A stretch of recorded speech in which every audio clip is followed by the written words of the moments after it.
I'm Joby Fawcett for the Times-Tribune.com and the high school football show for Week 6 in the Lackawanna Football Conference. We are here visiting Lakeland High School and going to meet junior offensive lineman A.J. Rudalavage.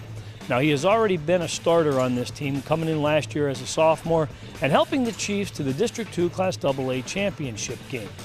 But what many people do not know about A.J. Rudalavage is when he was 11 and on a family vacation in Aruba, he was riding a quad and suffered a very serious injury. The quad froze up a little bit and flipped over on top of me, and I blacked out for a couple seconds.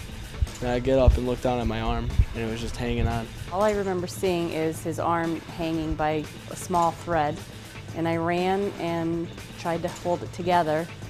And terrifying is a word really to describe it. I did some immediate first aid for him, and we got into the middle of the road, stopped the van, and the van transported us to the hospital.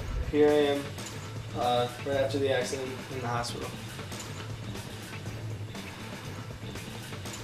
Before he went to surgery, he said, "Dad, don't let him take my arm." After many hours of surgery, doctors were somehow able to save the arm, and through medication and a lot of rehabilitation, A.J. Rudalavage was able to come back and become an athlete. I went through therapy for about 18 months before I can play again. And that was pretty much the only thing that I really had to look forward to, is being able to come back and play with all my friends. For the first year that we were in recovery, I would be happy if at that point he had an arm. I never thought he would be able to do any kind of sports or activities. Now he's a starter here for the Chiefs, a second-year player at right guard. Last year he played a key part in them going to the District 2 Class AA playoffs and winning the Lackawanna Football Conference Division II title. It hurts once in a while if I get hit on the inside or something, but for the most part it's not too bad. For what we went through, I'm just proud to see him play on a Friday night, or baseball or basketball, anything he does.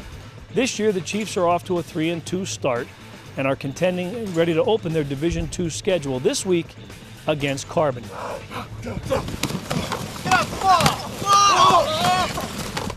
All right, that'll do it for the high school football show on the Times-Tribune.com.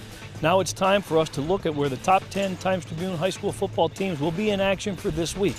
Number 1, Valley View, unbeaten after 5 games, will be taking on Abington Heights on Saturday at Comet Stadium. Number 2, Delaware Valley will be playing North Pocono on Friday night.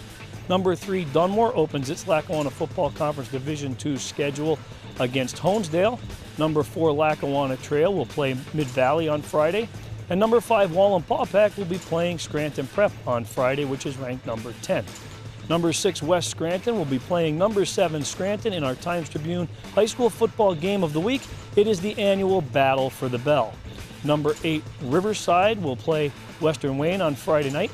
Number 9, Old Forge opens Division III play against Montrose. Join us again next week for the high school football show on the Times-Tribune.com.